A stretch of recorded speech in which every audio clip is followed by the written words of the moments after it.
Nabil Benyadir, bonjour. Bonjour, monsieur Fabrice Duels. Bon, ça fait la 3e fois que je te reçois dans cette émission. Je vais quand même te faire l'affront de faire ta petite présentation. Vas-y. Donc, Nabil Benyadir, tu es un réalisateur belge.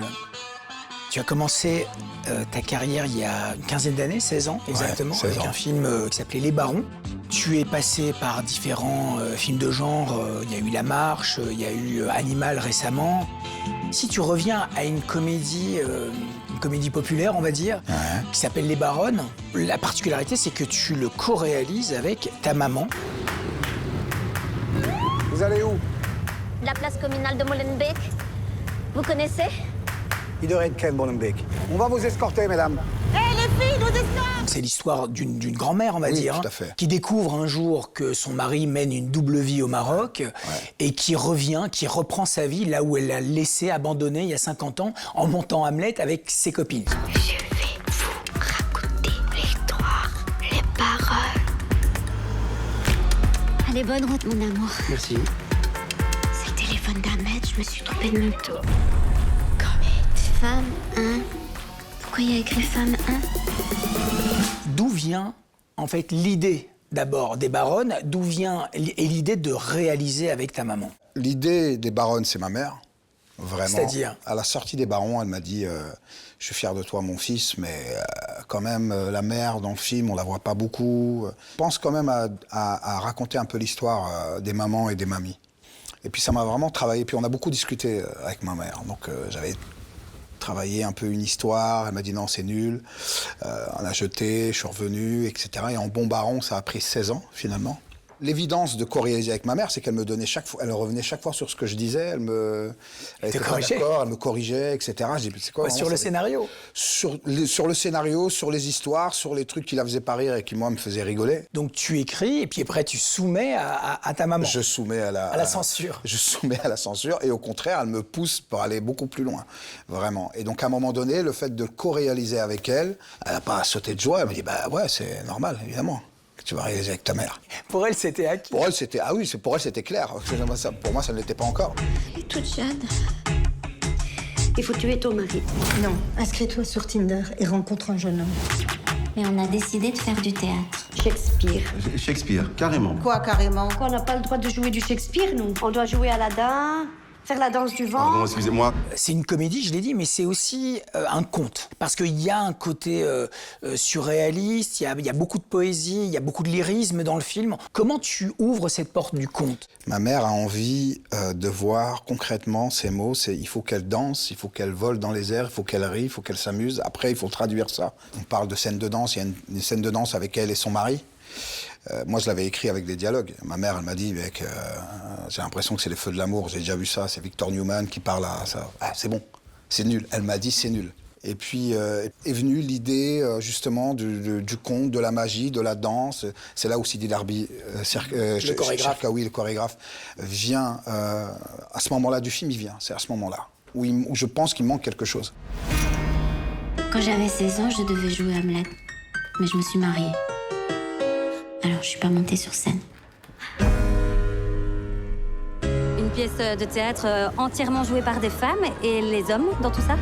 Qu'ils restent où ils sont, au Maroc. La naïveté et la candeur que tu avais, que tu as perdu forcément, perdu, totalement. à l'époque des Barons, il y a 16 ans, tu la retrouves par le regard de ta mère. Donc c'est un film de famille, sur la famille, mais aussi qui vous rapproche quelque part. Exactement. Donc en fait, on découvre aussi, enfin on découvre pas, je connais ma mère, mais je découvre une autre partie de ma mère, là. Et ma mère a un plaisir d'arriver sur un plateau où il y a une corbeille de fruits, où si tu veux un café, quelqu'un te ramène un café. C'est le bonheur. Mais c'est sans précédent, hein. Moi, j'ai pas d'exemple de réalisateurs que je connais qui ont réalisé un film avec leur mère. Ce qui va être compliqué, c'est de faire un film sans ma mère. C'est ça, c'est parce que bon, même si dans sa tête, on va en refaire un deuxième, mais ouais. Saisis! Lâchez! Et avec vos bras croisés, Éclatez son corps! serrez la main. Il m'a serré fort. Éclatez son corps! Faire éclater son corps. Et son corps! Sans le raid. Et jusqu'au bout, il m'a tenu sous leur feu. Sous leur feu. J'aimerais qu'on aborde une dernière chose, Nabil, si tu veux bien, c'est la dimension un peu politique. Parce qu'on parle d'une population qui est invisibilisée dans les médias, qui vit de l'autre côté du canal. Est-ce que c'est à la volonté de ta mère? Est-ce que c'est votre volonté commune? Ce qui était intéressant, c'est de se dire, c'est quand même des baronnes de Molenbeek, des mamies qui vont décider de monter Hamlet. Comment ça réagirait? Comment elles se font... Parce qu'elles se font récupérer par tout le monde. Ah, par tout le monde. Par tout le monde. Même le metteur en scène qui vient la chercher, il vient pas la chercher parce qu'elle joue super bien Hamlet. Il vient la chercher parce qu'il y a la photo qui va avec. Et la photo? Votre photo? Sur Internet.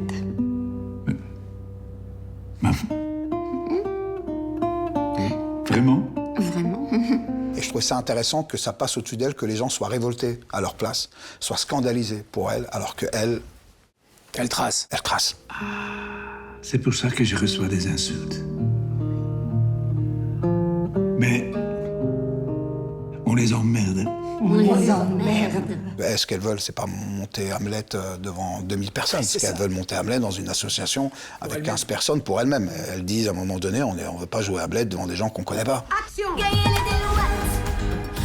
Ce qui est bien avec le théâtre, c'est que tout est possible.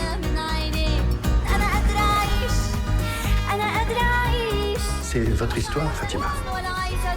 Un Hamlet qui n'a pas encore parlé.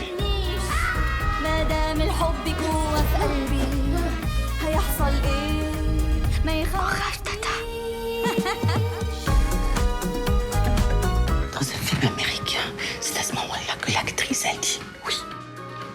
On est dans un film belge. Et ta mère, elle était comment, la première, à Namur? Donc elle était hyper émue, et puis c'est quand même bizarre de voir, je me mets à sa place, de voir son nom en grand dans le générique du film, et puis entendre sa voix. Je dis, mais maman, maintenant, si un festival veut prendre le film, ils seront obligés de t'inviter, c'est toi la réal. Donc voilà, elle va kiffer.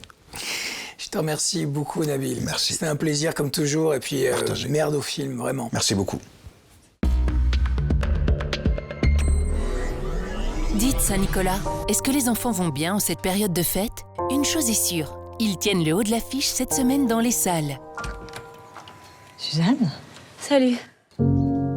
Qu'est-ce que tu fais là? J'ai pas le droit de venir voir ma sœur sans rendez-vous. Bah si, t'as le droit. Je suis fatiguée. On se parlera demain. On prendra le temps. Elle est où ma mère?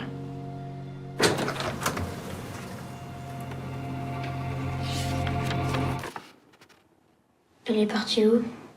Récompensés par une mention spéciale au dernier festival d'Angoulême, les jeunes acteurs de ce drame émouvant donnent la réplique à la plus célèbre des connasses du cinéma, Camille Cotin.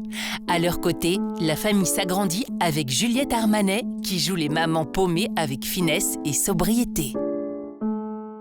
This is the Tri-State Relay Service. What is that? It's a hearing-assisted device for the deaf. The Americans with Disabilities Act of 1990 prohibits relay operators from disclosing the content of any relayed conversation. The person who's called you will type their conversation and I'll read it to you. No calls are recorded and everything you say is confidential. There's a van parked out front. I think they're watching me. Nominé à l'Oscar du meilleur acteur pour Sound of Metal, Riz Ahmed se glisse cette fois dans les arcanes douteuses d'entreprises corrompues. Sa mission? Aider les gens qui voient des choses qu'ils n'auraient jamais dû voir. Attention, tension au menu de ce bel hommage aux classiques du genre.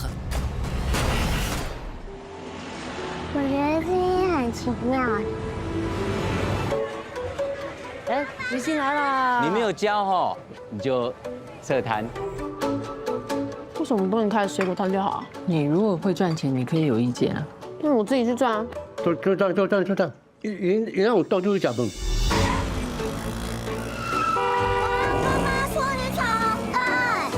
你让我到处你就跟我推魔鬼做代志，你听我。 La main gauche était pendant longtemps considérée comme la main du diable. De haut de ses 6 ans, Yi Jing ne comprend pas les reproches de son grand-père quand elle s'en sert pour manger. Ne manquez pas ce rendez-vous avec la plus mignonne des petites gauchères dans cette chronique de la débrouille.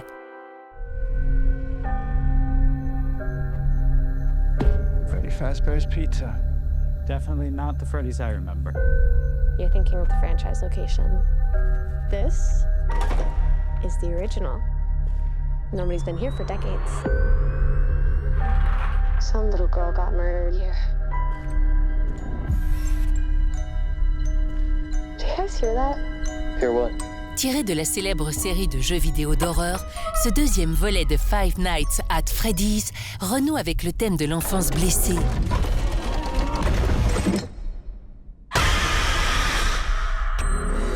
Au cœur d'une pizzeria abandonnée, une poignée de dangereuses marionnettes électroniques tentent d'entraîner la jeune Abby sur le chemin du mal. À la semaine prochaine!